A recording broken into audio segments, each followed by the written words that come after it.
Okay, so I finally got back to work and I started with varnishing out in the shop in the garage. That's the Kugel Blitz. Just an example of what I was doing out there. Not going to put more out there than this, but that was the varnishing process. And then after I did all that, I'm going to speed this up for you. Did a deep clean on both my airbrushes. The Iwata Neo, then the Iwata HPC Plus is my detail airbrush. And the Iwata Neo is great for doing varnishing. It's a great all-around airbrush. Can take a lot of abuse, as I can attest to. Right there, I'm putting a little beeswax on there. And what that creates is a nice air seal, so you don't get any bubbles while you're trying to spray. It's really annoying when you get those escaping air. And just assembling everything, the nozzle, putting it on. Sometimes it likes to drop around. And then the beeswax with the seal, the front cover nozzle. And that's a gun oil lubricant. And it comes in really handy. I use that in lieu of the Iwata mixture. That's supposed to let everything slide easily. I think it works a little better. Recommended from another YouTube channel. And just putting everything back together. Oh, that was wrong. There we go. That's better. So once you get all this stuff together, this is something I love to do. It's not quite like assembling a gun, but I guess it reminds me of it. And getting that needle, really be careful of that needle when you put it in. You do not want to mess up that point. You're going to have to spend a lot of time straightening it. And just threading everything, putting the cup back on. The Iwata Neo is, you can take the cup off. That's how it's unique. And just screw everything together and put a little polish on it. And then I'm going to put that back in the box from the deep clean. And this is the Iwata HPC Plus. I did the same thing on. Gave a little towel wipe, and that's done. So the ones I did was this is the varnish I used right here. And it's a satin. So it's between flat and super gloss. KV1, Kugel Blitz, and then you have the Dicker Max that I did a seal on. And all of that is so I can do some detail, some washes and stuff. And this also, I put some paint on the 44M TAS and then the M41 Walker Bulldog. Got those both together. It came out pretty well. I got some camouflage to do on the 44M TAS. And then, of course, all the tools to paint later. And there's a metal tracks on there, but I put these cotton swabs on here anyway to create some more slack. They will adhere to some more slack. I don't want them too tight. I don't want them too loose either. That's the thing. So we're right in between right now. And once that gets some force of gravity, you'll get a nice slack on those tank treads, and it'll look a lot better.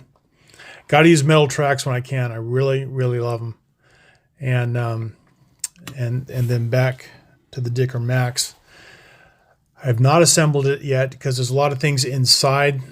This is my first or second tank destroyer where it's an open, not a turret, but an open compartment. And so everything is better to paint for the details on the inside before it's finally assembled.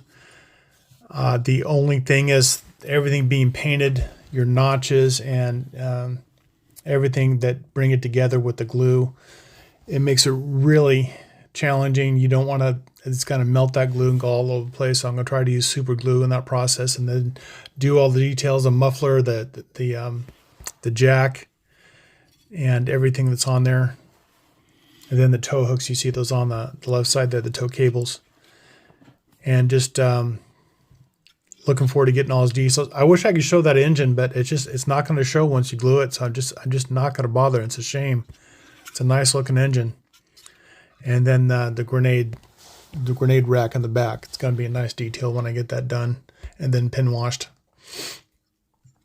This has been a really good project. I'm sorry it's taken so long. This will be the last video for the finally. I'll just do a final reveal video on this, and those are all my paints. This is a lipstick holder, if you don't know or seen my other videos, and I incorporate it by putting the paints in there. And if you flip it around, you can see all the colors from the back, so you know which ones to access, and then flip it back around and pull it out. Great resource. When I first got this, I didn't know what I was going to do with it. I just knew it would be something good. And then this is an idea from all my tools. I used a metal drawer.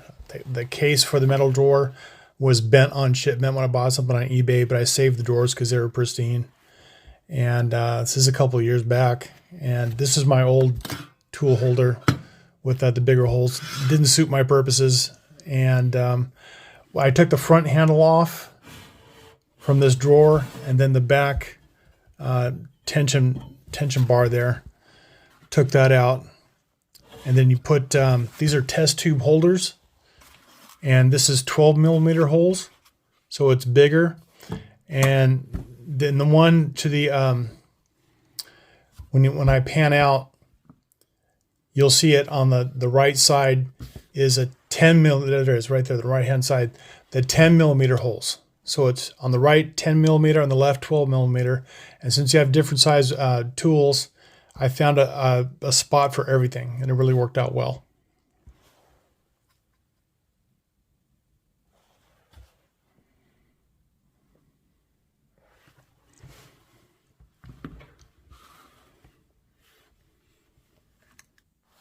And this is the area, sorry for that long pause, that I wanted clear of models. I just got that the Dicker Max to do, and so the two of the ones I have that are painted, the M41 Bulldog and the M44 MTAS, so I can put them on the shelf for now, and in between finish the painting process. Okay, so that's my wrap up. This is a update video, and how things are going along with my goals of getting rid of some unfinished models that just need to be done and go on to the next project. I need to finish out the Dicker Max, which is on this video, and paint all the details from the inside, and then I can assemble it. A little nervous because I had the paint on it, and things can make fitting areas a little thicker and then harder to put in, and then the glue makes it fun too. So I'll get that all together. Once I get it painted and everything, it'll be my last video on the Dicker Max to wrap that up. And then my goal is for the channel, the next project to be a build, one video, and a paint and weather on the second video for each model. I think that'd be more enjoyable for everybody. And I hope you like what you see. I hope you like my idea for the tools. The ones to the right, when you see them in the video, those are 10 millimeter holes. The ones on the left are 12 millimeters. So you have different diameter size tools, and between the two, I found a home for everything that I need to be ready to use. So I hope that was helpful.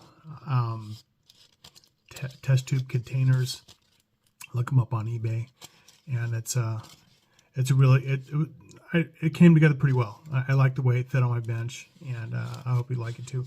And thank you for all the new subscriptions. It's been a steady progress, and almost at 900, and I really appreciate it. Please like and subscribe and share if you like this. I think any of your friends would like it. And I'll just keep pumping them out. And any ideas you have for me along the way, I'd appreciate. And any comments too. So thank you very much, and we'll see you next time. Thanks. Bye-bye.